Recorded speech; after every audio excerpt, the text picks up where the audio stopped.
10 R&B and soul bands that replaced their lead singer and became bigger than anyone thought possible.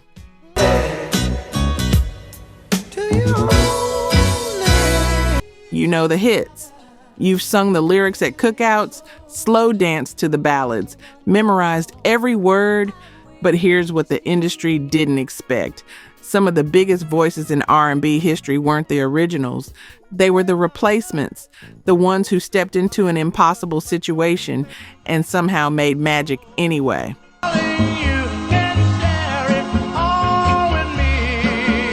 The conventional wisdom says you can't replace your lead singer and survive. These 10 groups proved that wisdom wrong. Number 10, Shalamar, 1979. Shalamar's got a problem.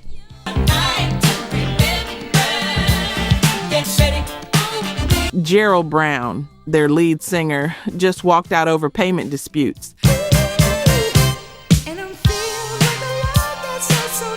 They're signed to Dick Griffey's Solar Records. They've got momentum with Take That to the Bank, but without a front man, they're done. Then Griffey makes a call to a singer named Howard Hewitt.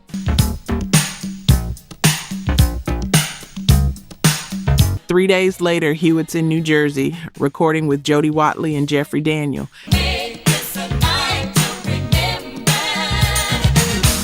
And here's what nobody saw coming. Brown had given them a hit. Hewitt was about to give them an empire.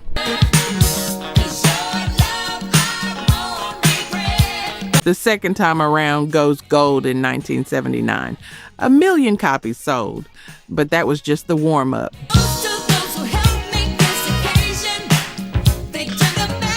Between 1979 and 1983, the Hewitt-Watley-Daniel lineup racks up 3 gold albums and 2 platinum albums.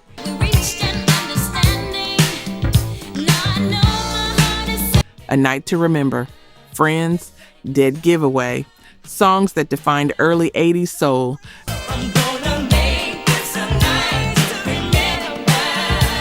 Brown's departure could have ended them.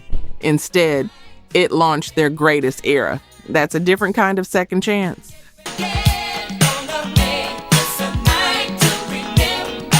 Number 9, The Manhattans, December 1970.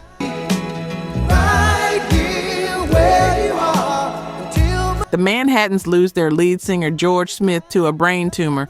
He's 30 years old.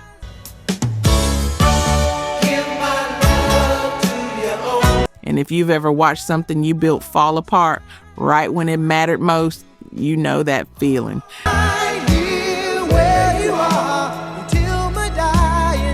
They're a doo-wop group out of Jersey City with steady R&B chart success, but they've never broken through to mainstream audiences. Gerald Alston steps in, a 20-year-old college freshman with a gospel background and a voice smoother than anything Smith had.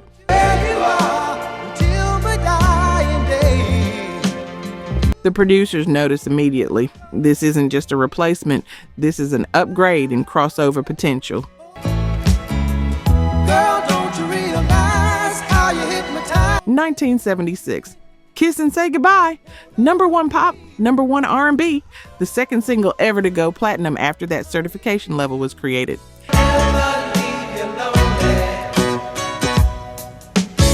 Manhattans had been recording for over a decade. With Alston, they finally got their moment.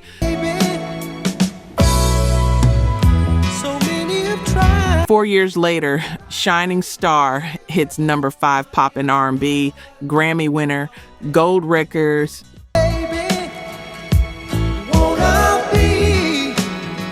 George Smith gave them credibility on the R&B circuit.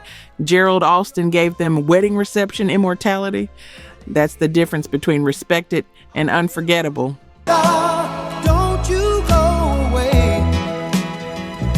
Real talk. Only 9% of you watching this are actually subscribed.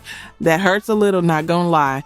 We spend hours digging through archives, fact-checking every detail, bringing these stories back to life because this music deserves to be remembered. And you're here because you care about that too. So if these videos mean something to you, if you've ever said, damn, I didn't know that, or felt something while watching, just hit subscribe. It's free, takes 2 seconds, and it tells YouTube to show this to more people who love this music like we do. Let's build this together. All right, back to the story. Number 8, Atlantic Starr.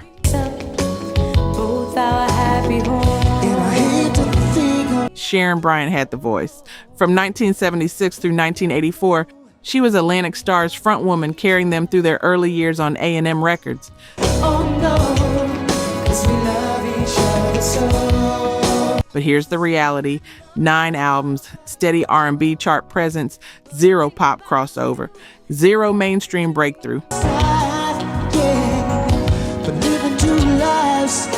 Through 1984, Bryant leaves for a solo career. The group narrows from 9 members down to 5, brings in a 21-year-old from North Carolina named Barbara Weathers, and everything changes.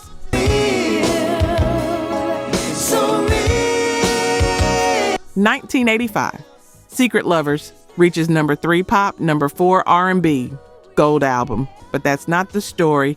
The story is what comes next. And even though we hate it, we know it's time that 1987, Always, number 1 pop, number 1 R&B, number 1 adult contemporary. Album goes platinum. A ballad so massive it becomes the soundtrack to every slow dance, every wedding, every moment when people want to feel something real.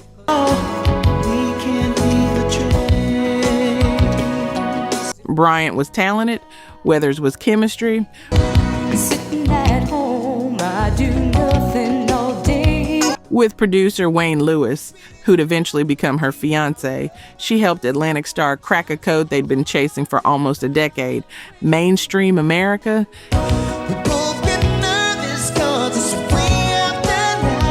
And you know how that goes. Sometimes the right voice arrives exactly when you're ready to give up.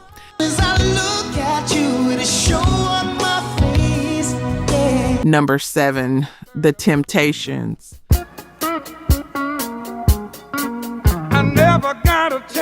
Mid-June 1968, David Ruffin misses a Temptation show in Cleveland, not because he's sick, not because of an emergency, because he's with his girlfriend, Dean Martin's daughter, at her event instead.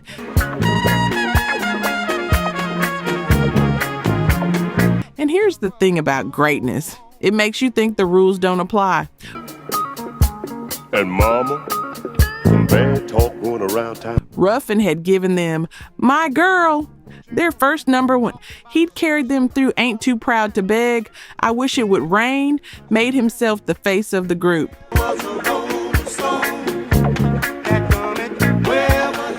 But he wanted more, wanted his name first, like Diana Ross got with the Supremes.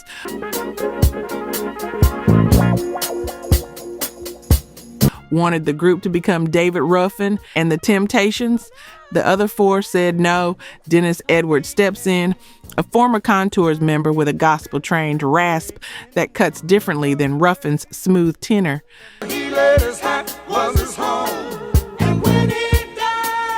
Producer Norman Whitfield hears something, changes everything. Psychedelic soul, funk, political edge, Cloud 9, top 10, Grammy winner, first Grammy Motown ever won. I Can't Get Next to You, number 1. Papa Was a Rolling Stone, number 1. Before Edwards, the Temptations had hit number 1 on pop charts once. I'm depending on you. In Edwards' first 5 years, they did it 3 more times. Ruffin gave them Motown perfection. Edwards gave them range, risk, evolution. Both were essential, but only one made them bigger.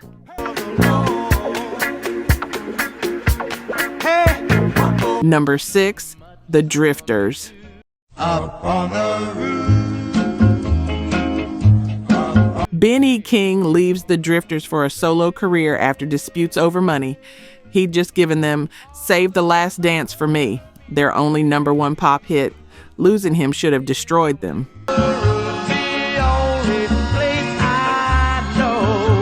Rudy Lewis steps in, former Clara Ward singer with a different energy, different polish.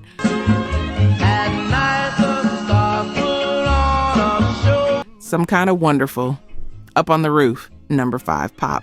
On Broadway, all Lewis. Then May 1964, Lewis dies the night before recording Under the Boardwalk, 27 years old. This whole world starts getting me down, and people are And you know that moment when everything stops.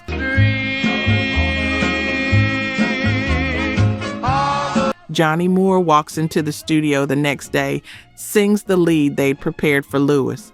Number 4 pop. It becomes their signature. 3 lead singers, all legends, each one keeping the drifters alive when death and departure said it was over. where the air is fresh and sweet. Number 5, The Spinners.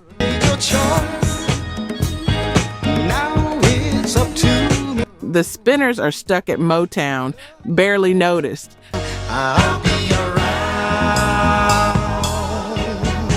Lead singer G.C. Cameron can't leave with them when they sign to Atlantic.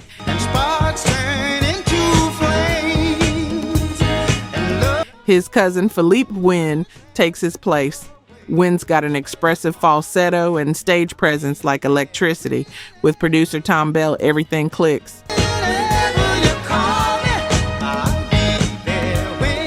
I'll Be Around. Number 3 pop, first million seller. Could It Be I'm Falling in Love? Another million.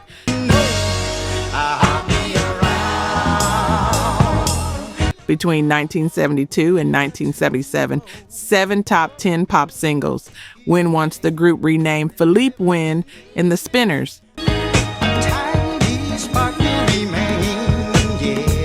They refuse. He leaves. John Edwards replaces him. Working Me Way Back to You, number 2, pop in 1979. Cameron gave them Motown years. Wynne gave them the Philadelphia sound era.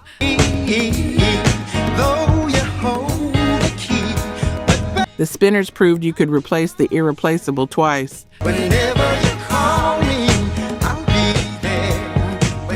Number 4, The OJs.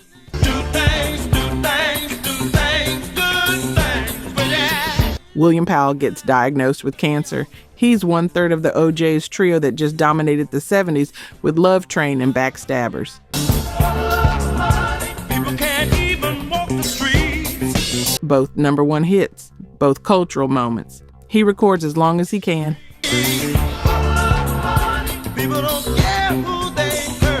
1977, Powell dies at 35. Sammy Strain joins from Little Anthony and the Imperials. He's a veteran, double rock and roll Hall of Fame inductee. He knows how to step into history without erasing it.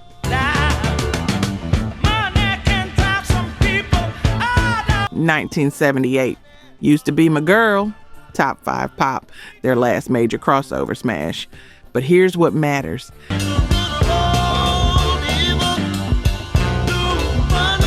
The OJs kept going, kept touring, kept placing R&B hits through the 80s and 90s.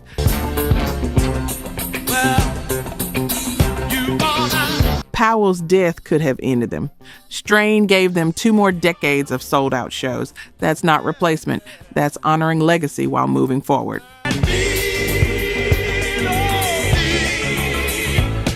Number 3, Earth, Wind and Fire.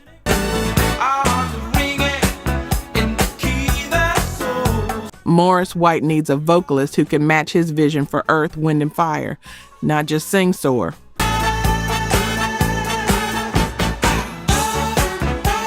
He finds Philip Bailey at the University of Colorado, 21 years old with a 4-octave range and a falsetto that sounds like it came from another dimension.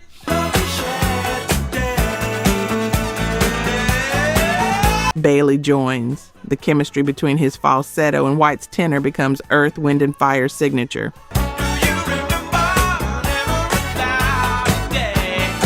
Shining Star, Grammy winner number 1. September, Boogie Wonderland, Let's Groove, Fantasy. Songs that don't just chart, they become culture.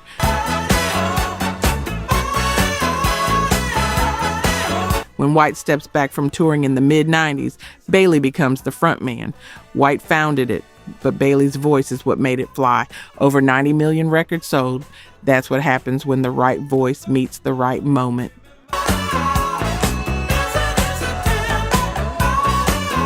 Number 2, Heatwave.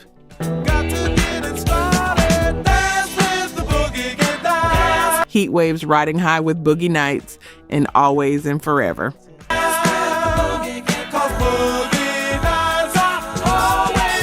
Then lead singer Johnny Wilder Jr. suffers a near-fatal car accident. Paralyzed from the neck down, his singing career is over at 29.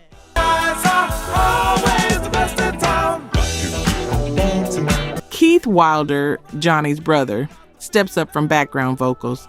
Different voice, different energy. And here's what nobody expected. They kept charting.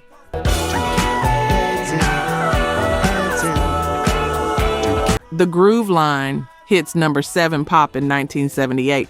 Razzle Dazzle follows.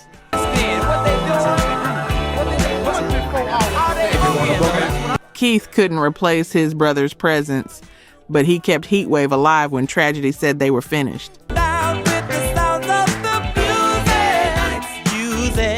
Sometimes replacement isn't about being better. It's about refusing to let the music die.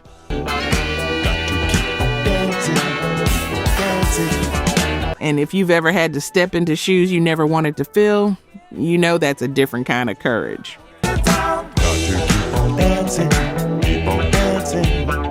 Number 1, Blue Magic.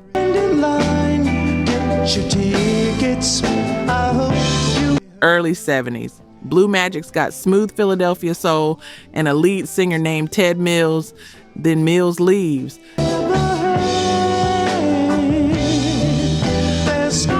The group brings in different vocalists, keeps rotating, keeps searching.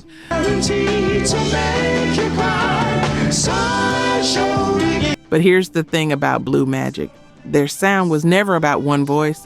It was about the blend, the harmonies. Producer Norman Harris understood that.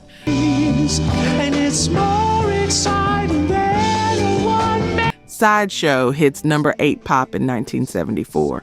3 Ring Circus. What's Come Over Me? All charting, all successful, even as the lineup shifts. Blue Magic proves something radical. If the production is tight enough, if the harmonies are strong enough, if the songs are good enough, the group survives.